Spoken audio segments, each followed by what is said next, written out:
Boa noite, meus irmãos. Nós estamos mais uma vez aqui neste vídeo para trazer a edificação do Senhor nesse meio de semana, esta quarta-feira, desejando que Deus nos abençoe neste tempo a nossa vida. E eu tenho me proposto com vocês a estudar os capítulos, a partir do capítulo 14, se tudo correr bem, vou até o 16 ou 17. Estudo sequencial, para que este texto nos edifique. Vamos orar. Nosso Deus, damos graças a Ti pelo bem, pela vida, pelo tempo que podemos parar, buscar Tua palavra, buscar edificação, buscar força para a nossa alma, vida para o nosso espírito, orientação do Senhor para os nossos dias. Pedimos misericórdia da Tua parte para nos falar através da Tua palavra.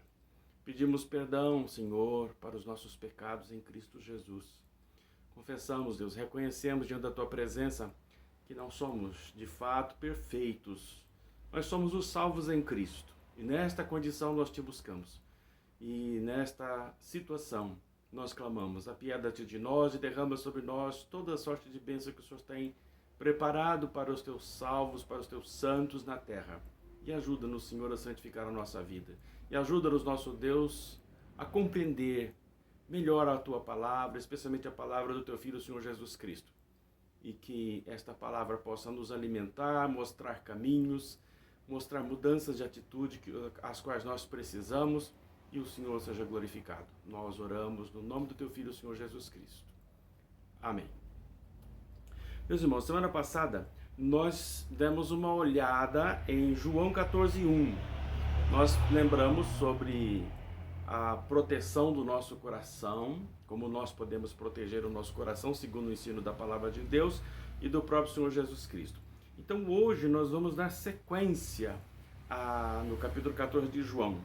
O nosso tema hoje é a partir do 2, né? João 14:2. Eu vou ler o verso 1 e o 2 para a gente perceber a sequência. Jesus disse assim: Não se turbe o vosso coração, credes em Deus, crede também em mim. Na casa do meu pai há muitas moradas, se assim não for eu vos teria dito, pois vou preparar-vos lugar.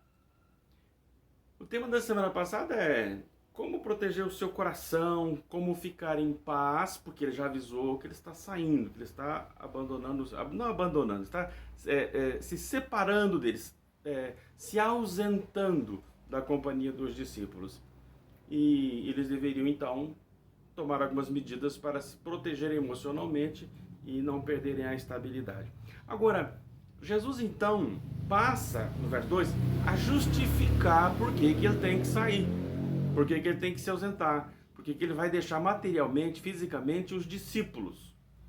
E aí ele começa a descortinar um pouco do céu para nós, um pouco do céu futuro para nós.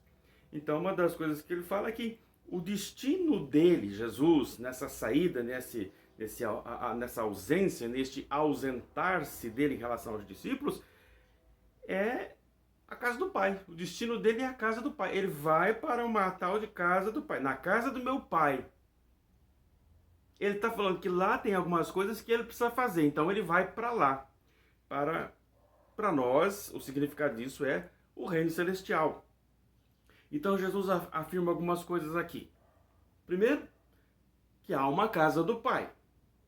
Se o Pai é rei, pense num castelo, o reino celestial. E há lugar de residência. Na casa do meu Pai há muitas moradas. Há uma casa do Pai, nesse lugar há muitas residências. O segundo, nessa casa do Pai há muitos lugares. Há lugar de residência, agora dá uma informação a mais. Há muitos lugares para morar. Então há espaço, né, para lugar de residência dos salvos, é o que ela está falando. E terceiro, que ele vai preparar lugar para os discípulos. Casa do Pai, muitos lugares lá, e ele precisa ir para preparar, tá? Então, Jesus aqui está se referindo ao reino celestial. Dependendo da orientação, dependendo da religião, você pode ouvir coisas muito engraçadas a esse respeito. Eventualmente até os evangélicos podem fazer afirmações esquisitas, estranhas, mas a única possibilidade, a maior possibilidade aqui é de que ele esteja se referindo ao reino celestial futuro, quando tudo se concretizar, quando tudo estiver no seu devido lugar e definitivamente, é esse o lugar onde os santos, os salvos em Cristo estarão. Então, de alguma maneira, por alguma razão, Jesus precisa ir lá preparar. Há alguma coisa que ele precisa fazer. Há um alvo, um objetivo, uma obra, um trabalho para ser feito ali. E Jesus então está se dirigindo para ali, o reino celestial. Agora vamos para isso tudo para pensar sobre na casa de meu pai há muitas moradas. Se assim não for, eu vou teria dito, pois vou preparar-vos lugar. Muito bem. Jesus está dando essas informações a respeito do futuro, tá bom? Verso 3. João 14, 3. E quando eu for e vos preparar lugar, voltarei e vos receberei para mim mesmo, para que onde eu estou estejais vós também. Veja que curioso. Ele diz, eu estou indo embora. Mas eu vou para onde? Para a casa do pai, tenho que fazer lá, com morada, etc, etc. Mas ele está também dizendo que a necessidade pela qual ele tem que ir, quando ele dá essa informação, ele a dá também na forma de consolo. Ele diz, olha, eu vou fazer isso porque eu quero vocês comigo quando chegar a hora. Comigo fisicamente, quando chegar a hora. Então, quando eu for, haverá um tempo, um interregno, ele vai sair, vai se ausentar, ele vai estar lá, chegará o momento exato, pouco tempo depois, que ele estaria lá no reino celestial do Pai. E quando ele fosse lá, realizasse tudo que tivesse que realizar, ele voltaria. Há uma volta, para que onde eu estou estejais vós também. Então, Jesus não rompe com os discípulos. Ele diz, precisa de um tempo aqui. Eu preciso de um tempo. Porque eu quero estar com vocês de novo, fisicamente e materialmente. Mas eu preciso desse tempo. Para que onde eu estiver, vocês estarão comigo também. Então, Jesus está falando sobre o reino futuro. Ele está falando do reino celestial. E que ele vai, né? Ele vai preparar esse lugar. E nesse versículo 3, ele dá uma quarta informação. A primeira informação, no verso 2, há uma casa do Pai. Segundo, nessa casa há muitos lugares. Terceiro, ele vai preparar lugar para os discípulos. E quarto, ele voltará. Ele voltará. No verso 3, e voltarei. Que ele vai voltar. Então, esta volta, meus irmãos, não pode ser a volta, por exemplo, dali um tempo o Espírito Santo no Pentecostes se revelaria, se manifestaria e passaria a agir abundantemente sobre os discípulos. Não é esse fato. Ele está falando aqui da segunda volta, ou como nós costumamos dizer, da primeira vinda e então a volta, que a gente chama de a segunda vinda. Até a segunda vinda, essas moradas estarão prontas. O ambiente para a residência dos santos, dos salvos, estará pronto. Agora, neste tempo, quando eu for e vos preparar lugar, então passará um tempo. E esse tempo, e durante este tempo, acontecerá a história da igreja todinha, a história da terra todinha, até o fim, até a conclusão da história da terra. Haverá um dia que a história da terra terminará. E com ela terminará a história da igreja, a história da humanidade na terra e a história da igreja também.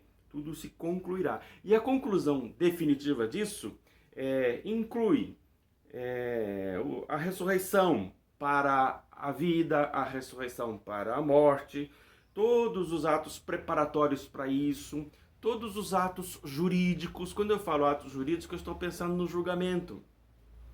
Quando cada um vai receber a pena do seu castigo na eternidade e os outros, os salvos, receberão a recompensa das suas obras.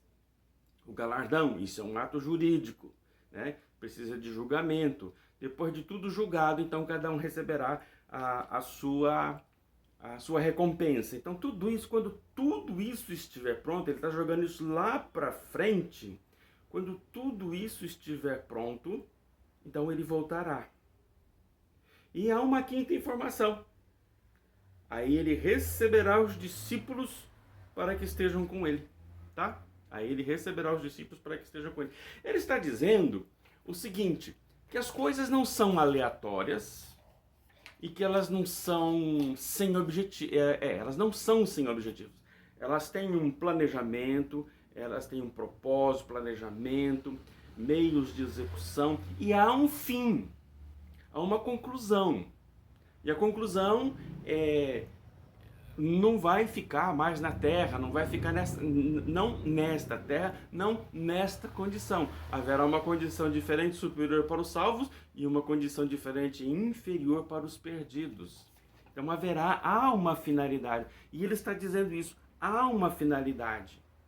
E com ele com ele mesmo ajudará, é a mão dele que vai fazer e realizar tudo o que precisa ser feito. Então, quando terminar tudo, nosso assunto não é a escatologia. Nesse momento nós vamos falar de escatologia. É fim dos tempos. Nós sabemos disso de modo geral pelas escrituras e esse não é o nosso assunto. A ideia é só explicar que Jesus está dizendo, eu estou com vocês, eu vou me ausentar de vocês. E aí, uma explicação nossa, vai passar tudo que tem que passar até a conclusão de tudo, então ele voltará, fisicamente, visivelmente, que é a segunda vinda, ou então a volta de Jesus. É isso que ele está dizendo. E quando ele voltar, ele diz, eu volto para receber vocês para mim mesmo, para que onde eu estiver, diz Jesus, vocês também estejam. Então veja, Jesus tem um alvo muito importante com os salvos, primeiramente ali com os discípulos, que são os mais próximos e os que creem nele. E o alvo dele é tudo que Jesus conseguir obter, será compartilhado com os salvos, será compartilhado com os discípulos. Então, eu deixo vocês, mas não os abandono, ele está dizendo. Eu tenho o que fazer lá. Claro, nós sabemos que ele deixou, que ele enviará imediatamente, ali rapidamente, não imediatamente, mas logo o novo Consolador, que é o Espírito Santo. Isso nós sabemos. Mas vamos enfatizar na questão da ausência de Jesus, o que ele foi fazer e depois o retorno, o alvo dele de proximidade material, proximidade física, novamente com os discípulos. Por que eu enfatizo aqui proximidade física, material? Porque a gente precisa fazer uma explicação aqui. Ser humano sem corpo não está completo.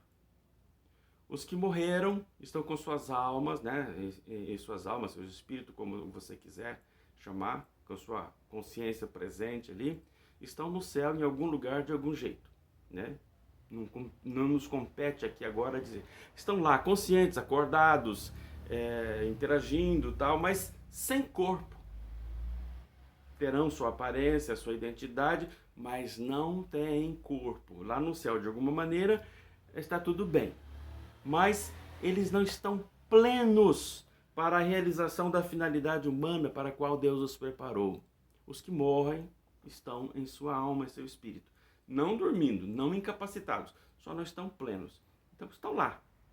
E nós aqui estamos plenos, porque temos corpo, temos a parte material e a parte espiritual.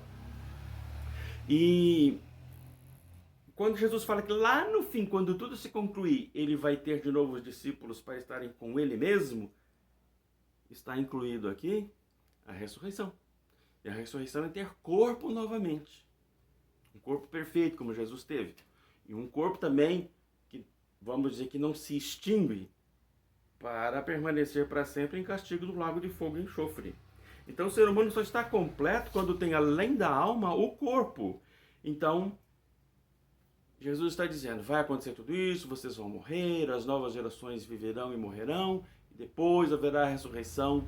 E quando tudo estiver pronto na casa do meu Pai com as moradas, as mansões celestes, como nós chamamos, e tudo estiver concluído na história da Terra, e todos os preparatórios e os julgamentos prontos, vocês já com um novo corpo, eu os receberei para mim mesmo.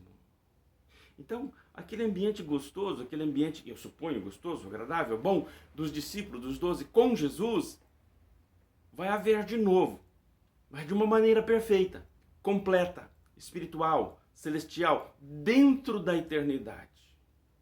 Jesus está colocando isso para eles. Olha, tenham isso como esperança. Isso eu estou explicando para vocês.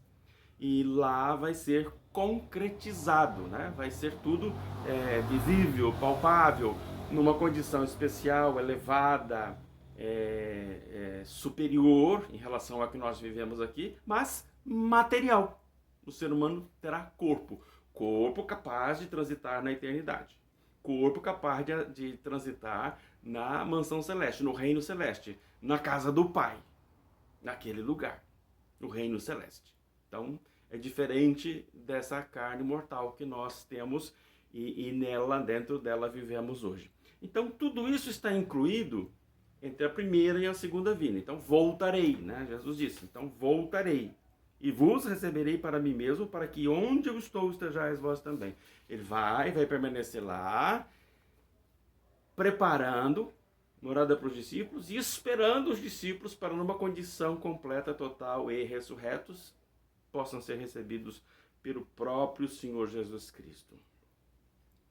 Então, o que os discípulos não têm de modo concreto agora, o céu, a mansão celeste, o reino celeste, eles não têm, não está concretizado na frente dos discípulos, mas eles têm na forma de informação.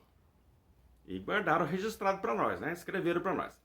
E isto que os discípulos ouviram, que Jesus acabou de dizer, e os discípulos ouviram, passa a fazer parte da fé, da doutrina, daquilo que eles creem.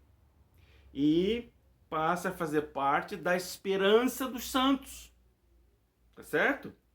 Então, isso passa a ser recebido com fé, e parte da definição de fé em Hebreus 11 diz: fé é a certeza de coisas que se esperam.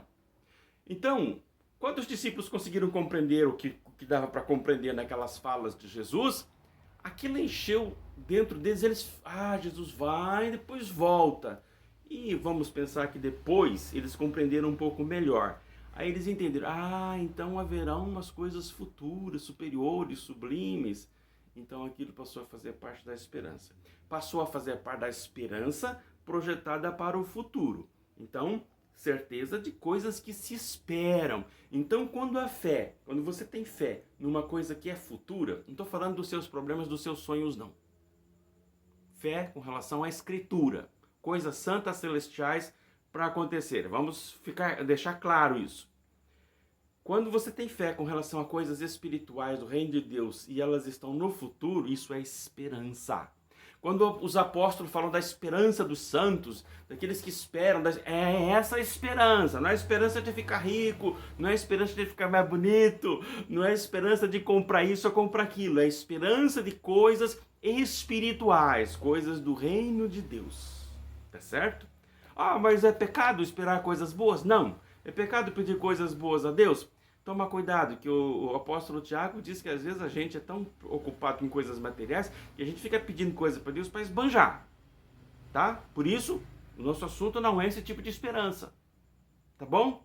Este assunto aqui hoje não é esse tipo de esperança. É a esperança da concretização, da materialização lá na eternidade da vida eterna. Em corpo, inclusive, um corpo diferente. Então, quando você coloca a fé e crê nessas coisas que elas não estão presentes, elas são futuro, então isso é esperança, mas também é fé. Não pode ser esperança se não for fé. Então, você acredita, você não acredita, você tem fé nessas coisas, mas elas são futuras, então é uma fé projetada para o futuro. Então ela é fé / esperança. Ela é fé e esperança ao mesmo tempo. Fé é a certeza de coisas que se esperam.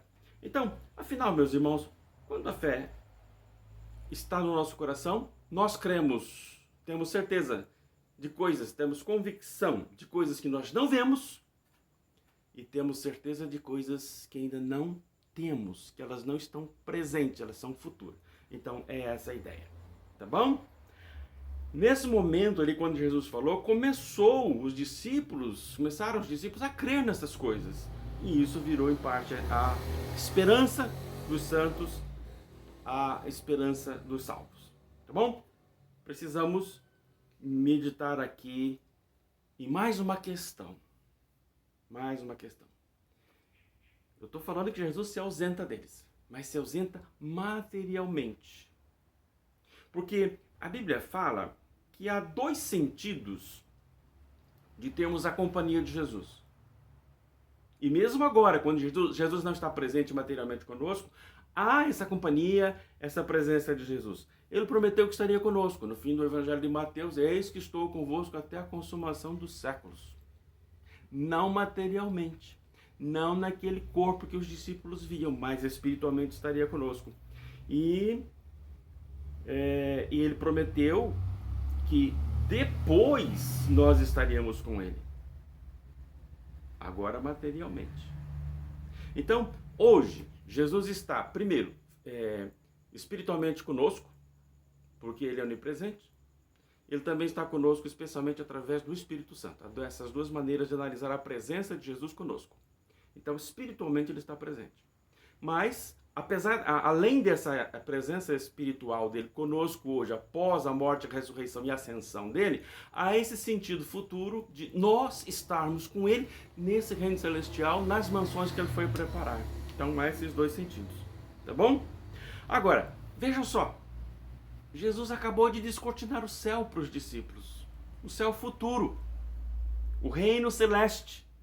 Que não é na terra. Não é uma coisa nessa ordem imperfeita como nós vivemos no planeta Terra. Há uma ordem superior, diferente, capaz de estar na presença de Deus, na eternidade, em santidade.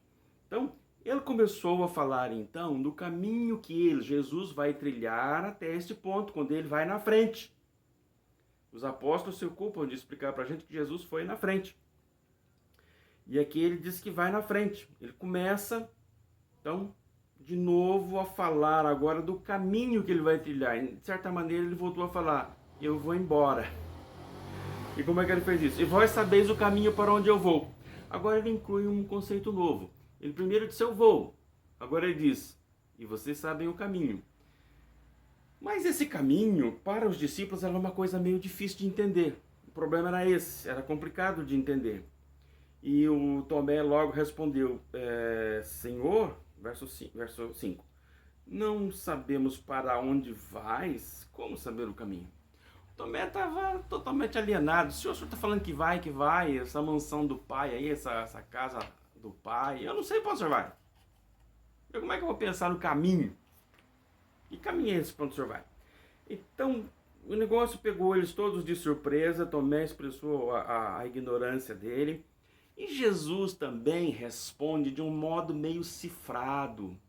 No fim desse contexto do capítulo 14, 15, 16, Jesus começa a falar as coisas de um modo mais claro, mais direto, sem usar as metáforas, né? Mas aqui a coisa ainda ficou cifrada. Como é que eu vou saber o caminho se eu não sei para onde o senhor vai? Aí Jesus respondeu, eu sou o caminho, a verdade, a vida, e ninguém vem ao Pai senão por mim.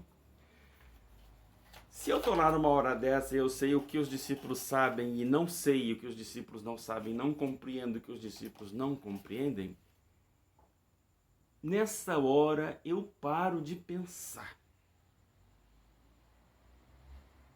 Hoje nós podemos entender, mas os discípulos talvez não tivessem como entender.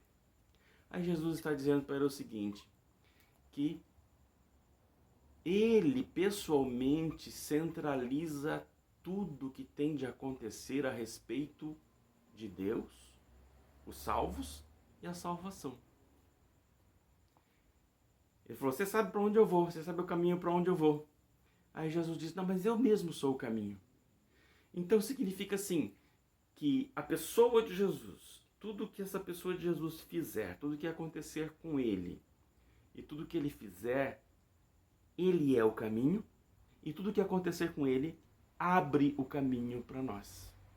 Cada ato que aconteceu a Jesus daquele momento em diante é como se fosse uma abertura do portão para que os que creem possam entrar neste caminho e trilhar o mesmo caminho que Jesus trilhou. Mas Jesus pessoalmente é o caminho e cada ação que aconteceu a ele é uma espécie de abertura do caminho, é uma espécie de traçado, começa o traçado deste caminho para que os outros possam ir também. Por onde Jesus passou, os discípulos também poderão passar. E onde Jesus chegou, na mansão celeste, no reino celeste, daquele que passar pelo caminho de Jesus, também chegará lá. Mas ele não é só o caminho, ele é a verdade de Deus, e tudo que acontece com ele é verdade, é verdadeiro, é correto, é a salvação. Qualquer outra coisa que acontecer fora da pessoa de Jesus e com afirmações diferentes das afirmações de Jesus, então acabam não sendo a verdade de Deus. É um caminho diferente, é um caminho diverso. Então, esse é o sentido que ele está dizendo ali. Eu sou o caminho. Tem que ser por mim. Eu sou, ele está falando. Eu realizo. A minha pessoa realiza. A minha pessoa é o caminho. Então, não é necessariamente um traçado, né? Uma estrada. Não é necessariamente uma estrada. Mas ele é a porta, né? Ele já afirmou em outro lugar, em João 10, que ele é a porta. Então, e o que acontece com ele são os atos que abrem, as ações que abrem o portão. Todo aquele que crer e se entregar e ter comunhão com ele, entra neste caminho que desemboca na salvação. E aí ele diz, eu sou o caminho, a verdade e a vida. Vida é vida eterna, né? Vida eterna. Ninguém vem ao Pai senão por mim. A questão aqui é, Jesus diz, eu vou para o Pai. Eu vou deixar vocês. Depois ele acrescenta, a casa do meu Pai. Eu tenho algumas coisas para fazer lá. E vocês também precisam ir para esse lugar para que eu possa receber vocês. E o caminho para esta casa sou eu. Então, tem que haver uma comunhão completa, total, integral com a pessoa de Jesus para que cheguem ao Pai. Ninguém vem ao Pai senão por mim. Quando Jesus incluiu a pessoa do Pai nessa questão, a casa do Pai, né? Ele está dizendo sempre, eu vou para o Pai. O caminho de Jesus incluiria traição, prisão, morte, depois ressurreição, ascensão. Então esse era o caminho dele. Mas tudo que ele fizesse, abriria a porta para nós, para qualquer pessoa que crê. Agora, ele, pessoalmente, é o caminho. Então, sem ele não se chega ao Pai. Ele deu uma mostrada no Pai, assim, ele deu uma falada a respeito do Pai. Os meninos não entenderam. E aí ele joga os olhares, a atenção e o entendimento, tudo para a pessoa dele. Mesmo que naquele momento eles não entendessem alguma coisa, eles teriam que ficar pensando nisso, para depois concluírem e entenderem coisas que nós entendemos hoje, porque eles entenderam e contaram para nós. E depois no verso 7. Se vós me tivesseis conhecido, conheceríeis também meu Pai. Desde agora o conheceis e o tendes visto. Eu sou o caminho, a verdade e a vida. Pronto, ele se identificou. E agora ele fala, eu sou o espelho do Pai. Eu sou o reflexo do Pai. Completo, total, reflexo total do Pai. E se vocês me conhecem, conhecem o Pai. Se vocês tivessem me conhecido, ele não duvidou que os discípulos conhecessem. Porque ele imediatamente afirmou, desde agora conheceis. É aquela história. Você viu uma coisa e não sabe o que viu. Não entendeu tudo quando você viu. Os discípulos viram Jesus, mas não entenderam tudo o que viram na pessoa de Jesus. E agora ele está explicando. Quando vocês me viram, vocês viram o Pai. Quando vocês me conheceram, vocês conheceram o Pai. Então, considerem que vocês conhecem o Pai. Aí essa surpresa, isso deve ter surpreendido demais, né? E aí ele coloca de novo a necessidade, centralidade da pessoa do Pai. O Pai precisa ser crido. Por que Jesus enfatiza sempre o Pai? Porque ele quer glorificar o Pai. O Pai precisa ser glorificado, sempre. E uma coisa grande. Quem conhece Jesus, conhece Deus, conhece o Pai. Quem vê o Filho, vê o Pai. Aí o Felipe toma a cena lá e é a hora dele falar o que é que ele não entendeu.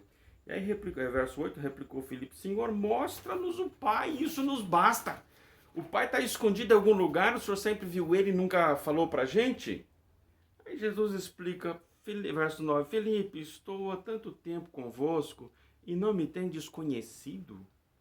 Quem me vê a mim, vê o Pai. Como diz isto, mostra-nos o Pai. Então, cada um dos discípulos demonstrou o seu desconhecimento, a sua confusão, a sua dificuldade de aceitar aquele quadro que estava sendo descrito ali na pessoa de Jesus. Jesus colocou o Pai ali naquele momento e eles falaram, tá difícil, Jesus. E cada hora eles expressavam uma maneira. Mas aí Jesus disse claramente, se você me conhece, você conhece o Pai. Acabou. Se você viu, você viu. Se você me conhece, você conhece o Pai. Se aceitam a minha palavra, né? Se aceitam a minha obra, estão aceitando a obra do Pai. E ele diz isso claramente no verso 10. Ele acrescenta que é uma questão de fé. Né? Não é uma questão de verdade material, é uma questão de fé. Não crês que eu estou no Pai e que o Pai está em mim? As palavras que eu vos digo, não as digo de mim mesmo, mas o Pai, que permanece em mim, faz as suas obras.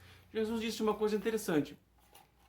Ele agia como ser humano. Ele não agia como ser divino. Ele agia como ser humano. A mensagem maravilhosa e espetacular que ele dava, as correções que ele dava aos judeus e os ensinos que ele dava aos discípulos, eram as palavras do Pai. Eu não digo as palavras que eu vos digo, eu não digo por mim mesmo. Era pelo Pai e pelo Espírito Santo. E a obra, o Pai faz as suas obras. O poder, a orientação, vai para lá, vem para cá, faz isso, faz assado. Então Jesus agiu como ser humano comum, não comum, ser humano, mas perfeito, sem pecado, mortal, mas perfeito. Então, é um mistério complicado, né? Precisa fazer essas distinções e aí nós vamos entender. Então, aí você consegue compreender por que Jesus conseguiu fazer a obra total dele. Porque ele fez debaixo de total orientação do Pai e debaixo da totalidade do poder do Espírito Santo. É o que ele está explicando. Veja, no capítulo 8, verso 42... há uma explicação de Jesus no meio do versículo em diante. Ele está discutindo com os discípulos, com os judeus de um modo negativo, mas ele dá uma informação preciosa. Ele fala assim, porque eu vim de Deus e aqui estou. Pois não vim de mim mesmo, mas ele me enviou. Ele diz, eu não vim aqui fazer o que eu quero. Eu não vim porque eu decidi, eu não vim porque eu gosto, eu não vim porque da minha própria vontade. Não foi minha vontade, não foi minha decisão. Foi decisão do Pai. Ele me enviou e eu estou aqui. Ele me enviou. Então, o projeto, o plano e a realização dependeu 100% do Pai. A hora, inclusive, dependeu 100% do Pai. Os meios foi o Pai que proveu. E a realização da obra de Jesus, também o Pai. O Pai disse as palavras e o Filho repetiu. O Pai fez as obras, porque Jesus disse que viu as obras do Pai e as repetiu. Então, Jesus era um ser humano perfeito, sem pecado, mas mortal, mas totalmente submisso a Deus Pai. E nesta submissão, toda a obra que ele fez foi a mão do Pai. E o Pai faz as suas obras. Então ele não veio de si mesmo, mas ele observava o Pai. Então isso mostra a comunhão que ele tinha com Deus. Veja Jesus como um ser humano, perfeito, mortal, completo, totalmente dependente de Deus. Foi assim que a obra de Cristo pôde ser realizada. Ela foi, na verdade, realizada pelo próprio Deus, como Jesus mesmo falou. E quando Jesus entrou no seu ministério, o fato principal que inaugura o seu ministério, que antecede o ministério, imediatamente antecede o ministério, foi aquele jejum, aquela consagração dos 40 dias no deserto. Onde fica claro, depois que o Espírito Santo se manifestou sobre a pessoa de Jesus, e então o poder, para onde Jesus dirigia a palavra dele, para onde Jesus dirigia a mão dele, para realizar alguma coisa, era o poder do Espírito Santo realizando. Então, em princípio, dá para dizer que Jesus não mexeu um dedo com o poder dele mesmo, o Filho de Deus. E certamente ele tem poder. Ele é poderoso. Ele se esvaziou de sua glória e veio à terra. Então, ele não deixou de ser filho de Deus, mas ele não usou a prerrogativa de ser filho de Deus. E não julgou como usurpação ser igual a Deus. Ele era e é igual a Deus, mas ele não usou essa prerrogativa. Ele se submeteu ao Pai e ele recebeu e trabalhou em concordância com o Espírito Santo. E realizou tudo aquilo. Só que, claro, a pessoa dele era o Cordeiro perfeito. Precisava fazer tudo aquilo. Precisava se entregar, submeter, ser traído, morto, tudo. Precisava para ser o Cordeiro imolado. Mas enquanto não chegou esse momento da morte, tudo que aconteceu foi pelo Pai. Ele foi somente instrumento. Certo? Jesus, né, abriu a boca. Suas mãos se estenderam para ajudar pessoas. O seu olhar foi dirigido para várias pessoas de vários lados. O coração dele vibrou com alegria, com tristeza, né, com choro. O corpo dele sentiu. Mas ele foi o tempo todo 100% instrumento. Ele conseguiu ser orientado pelo Pai para saber que, com certeza, o que ele estava fazendo. Então, meus irmãos, acho que o que mais salta à vista aqui, as duas coisas. Jesus descortinou o céu, na casa do meu Pai há muitas moradas, e depois a outra coisa que ele mostrou foi que ele agiu 100% de parte da orientação do Pai para realizar a obra do Pai. E isso é um desafio para nós, porque ele jogou esse desafio para nós. No verso 11 ele diz: crede-me que estou no Pai, e o Pai em mim.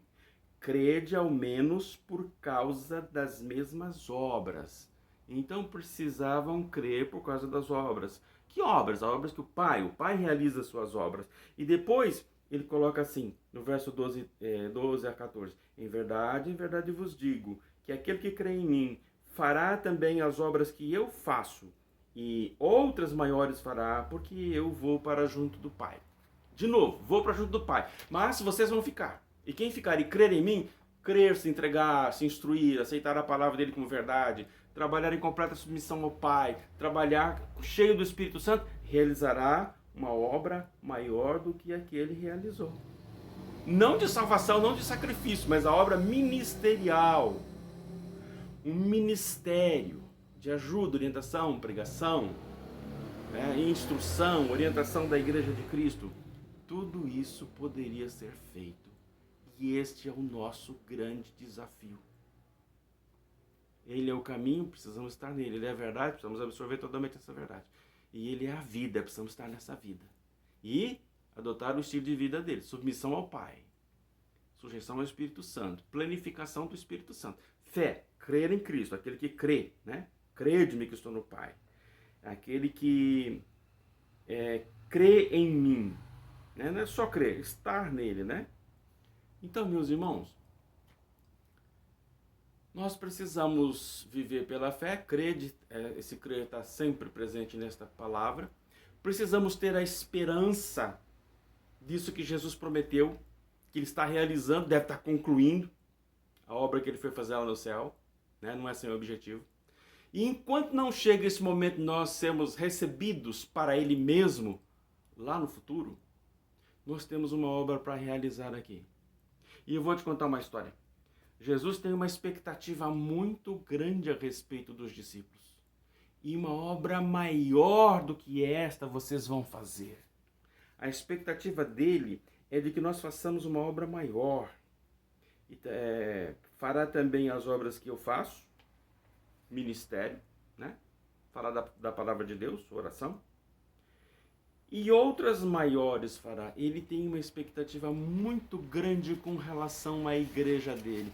Ah, mas não é difícil, não dá para fazer. Tem que seguir o exemplo dele. Conheça Jesus. Leia os evangelhos e veja como ele fazia, quem ele era, como ele agia, quais eram as prioridades dele, como ele gastava o tempo dele, como era o caráter dele,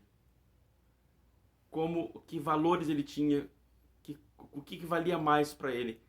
Comece a viver assim, para fazer a obra que ele tem expectativa e esperança de que eu e você realizemos. Não é fácil ler o Evangelho. Quando a gente lê, a gente é grandemente desafiado. Uma situação grande se mostra, é colocada à nossa frente e é dito, realize, dê solução. Mas nós precisamos fazer do jeito certo, como os corretos. Por exemplo, Jesus, o mais correto de todos, o único correto, o único padrão, fez. E isto é um desafio para nós. E digo, ele tem essa expectativa a nosso respeito. Por isso somos seus discípulos hoje. Por isso foram Pedro, João, Timóteo, os discípulos, depois Timóteo, segunda geração de seguidores de Jesus. E nós hoje estamos na enésima geração de discípulos e a expectativa dele é a mesma. O desafio é nosso. Que Deus nos abençoe. Oremos. Nosso Deus, damos graças por podermos pensar na Tua Palavra. Desejamos crescer espiritualmente com ela. Que o Senhor nos ajude e nos abençoe. Que o Senhor permita que esses desafios sejam ditos no nosso coração pelo Teu Espírito Santo e nós possamos crescer. Lembramos agora, ó Pai, de interceder pelos nossos irmãos. Abençoa toda a Tua igreja, Senhor. Nela nós pedimos, abençoa os enfermos. Os que precisam de paz para o coração, sossego para a mente. Aqueles que precisam de paz nos seus lares. Que o Senhor esteja presente, ajudando o crescimento das famílias, da paz nas famílias. Nós pedimos de um modo especial pelo Reverendo Jarbas. O Senhor sabe da sua vida, da sua condição atual. Nós te damos graças pelas melhoras que o Senhor já deu e rogamos que, com tua mão presente e abençoando, o teu servo possa vir brevemente estar completamente restaurado. Nós nos alegraremos mais ainda do que já nos alegramos a respeito dele.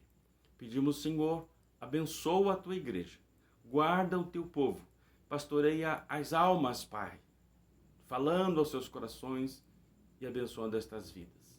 Abençoa-nos nesta noite. Hoje precisamos de ti e da tua graça. Nós oramos no nome do teu Filho, o Senhor Jesus Cristo. Amém. Lembre-se, terminando essa meditação, ore com calma, a seu próprio respeito, em santificação. Ore pela igreja, pelas pessoas, pelas necessidades, todos que estiverem presentes. Orem, cada um por sua vez. Expressem sua fé, suas súplicas e suas ações de graças ao Senhor. Que Deus nos abençoe.